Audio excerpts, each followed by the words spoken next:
Assalamualaikum warahmatullahi wabarakatuh.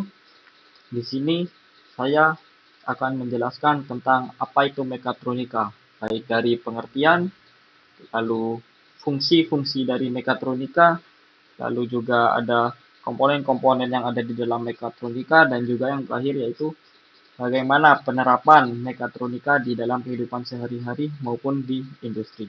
Pertama-tama, izinkan saya untuk memperkenalkan diri saya. Perkenalkan, nama saya Muhammad Andi Yasin dengan NIM 241910101046 dari Prodi Teknik Mesin Universitas Jember. Langsung saja kita ke topik pembahasan kita. Apa itu mekatronika? Jadi, mekatronika adalah suatu bidang ilmu yang menggabungkan beberapa disiplin ilmu teknik menjadi satu kesatuan. Disiplin ilmu tersebut terutama terdiri dari teknik mesin, elektronika, sistem kontrol, serta komputer atau pemrograman. Jadi, mekatronika tidak hanya mempelajari tentang mesin secara mekanik, tetapi juga bagaimana sebuah mesin dapat dikendalikan dan bekerja secara otomatis menggunakan komponen elektronik dan program komputer. Dalam sistem mekatronika, setiap bidang memiliki perannya masing-masing.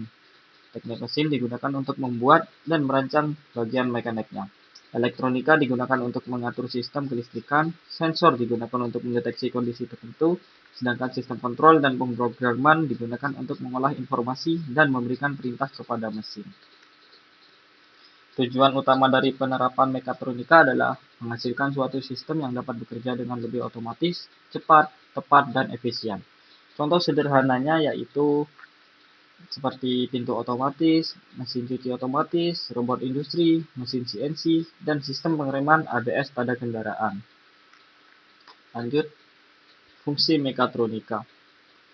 Di sini terdapat 7 fungsi mekatronika. Yang pertama, otomasi proses, yang dimana artinya pekerjaan yang sebelumnya dilakukan secara manual dapat dilakukan oleh mesin secara otomatis dengan bantuan sensor, controller, ataupun akuator. Lalu yang kedua ada di sini meningkatkan presisi, yang dimana dengan menggunakan sensor dan sistem kontrol, mesin dapat melakukan suatu pekerjaan dengan posisi, kecepatan, atau ukuran yang lebih tepat. Lalu yang ketiga di sini ada meningkatkan efisiensi, yang dimana berfungsi untuk meningkatkan efisiensi sistem yang sudah terautomatisasi dapat menghemat waktu, tenaga, dan juga dapat mengoptimalkan penggunaan energi dalam suatu proses.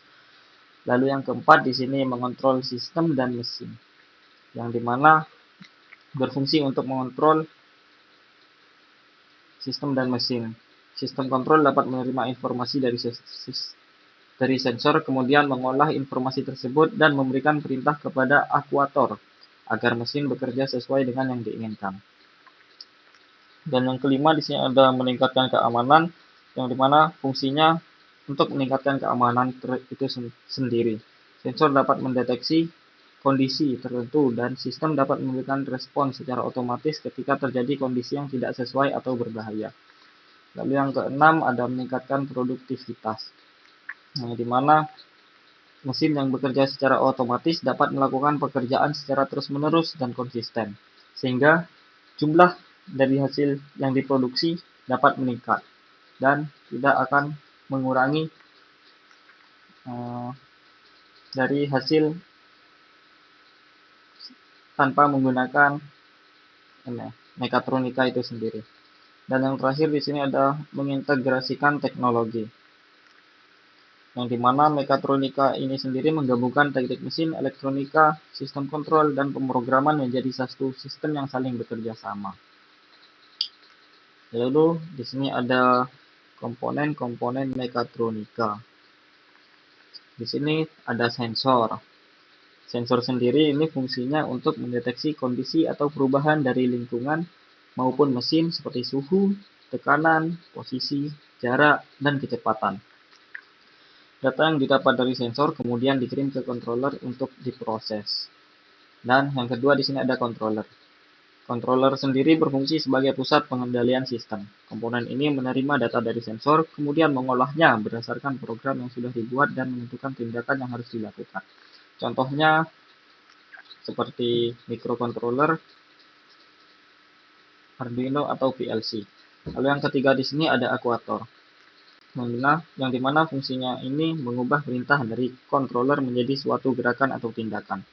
Contohnya seperti motor listrik, motor servo, solenoid, dan akuator pneumatik. Lalu yang keempat di sini ada sistem mekanik. Ini merupakan bagian fisik mesin yang melakukan pekerjaan atau menghasilkan gerakan. Contohnya seperti roda gigi, poros, puli, bel, rangka, dan lengan robot. Dan untuk yang digambar ini contoh dari roda gigi itu sendiri. Lalu yang ketiga ini ada sistem elektronik, yang dimana fungsinya untuk mengatur dan menghubungkan berbagai komponen listrik dan elektronik dalam sistem mekatronika. Contohnya seperti driver, motor, relay, dan modul pengendali. Untuk di foto yang saya cantumkan ini merupakan contoh dari relay. Lalu yang ke-6 ada program atau software, yang dimana itu digunakan untuk memberikan instruksi kepada sistem agar dapat bekerja sesuai dengan tujuan. Program menentukan bagaimana controller merespon data yang diterima dari sensor dan bagaimana aktuator harus bekerja. Contohnya ini seperti yang sudah saya cantumi pada gambar, yaitu menggunakan software SolidWorks. Dan yang terakhir di sini ada power supply. Power supply sendiri berfungsi menyediakan energi listrik yang dibutuhkan oleh sensor, controller, aktuator, dan komponen elektronik lainnya agar seluruh sistem dapat bekerja. Dan di sini kita masuk ke contoh penerapan mekatronika. Di sini saya ambil dari contoh pintu otomatis, yang dimana pintu otomatis merupakan salah satu contoh penerapan mekatronika yang menggabungkan sensor, yang dimana itu mendeteksi keberadaan orang, controller memproses informasi dari sensor, motor menggerakkan pintu, sistem mekanik mengatur gerakan pintu, program mengatur cara kerja sistem. Yang dimana alur kerja dari pintu otomatis itu seperti yang saya sudah buat di sana itu.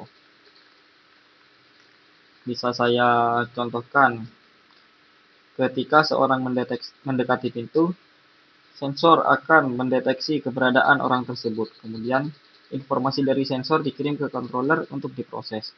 Setelah menerima informasi tersebut, controller memberikan perintah kepada motor sehingga aktuator untuk menggerakkan pintu sehingga pintu dapat terbuka. Setelah orang tersebut melewati pintu dan tidak lagi terdeteksi oleh sensor, sistem kontrol akan memberikan perintah kepada motor untuk menggerakkan pintu kembali ke posisi tertutup. Nah, dari contoh ini dapat kita lihat bahwa pintu otomatis merupakan sistem mekatronika karena menggabungkan sistem mekanik, sensor, elektronik, kontrol, dan pemrograman agar dapat bekerja secara otomatis. Dan di sini ada juga penerapan mekatronika yang lainnya, contohnya seperti mesin CNC, yang dimana program komputer digunakan untuk menentukan gerakan mesin, kemudian controller mengatur motor agar alat potong bergerak sesuai posisi dan ukuran yang telah ditentukan. Lalu di sini juga ada robot vacuum cleaner, yang dimana robot vacuum cleaner ini menggunakan sensor untuk mendeteksi lingkungan di sekitarnya. Data dari sensor kemudian diproses oleh controller, kemudian motor menggerakkan robot sesuai dengan perintah, sehingga robot dapat bergerak dan melakukan pembersihan secara otomatis. Mungkin cukup sekian penjelasan tentang mekatronika dari saya. Bila ada salah kata atau kurang dalam memberikan informasi, saya mohon maaf. Terima kasih. Wassalamualaikum warahmatullahi wabarakatuh.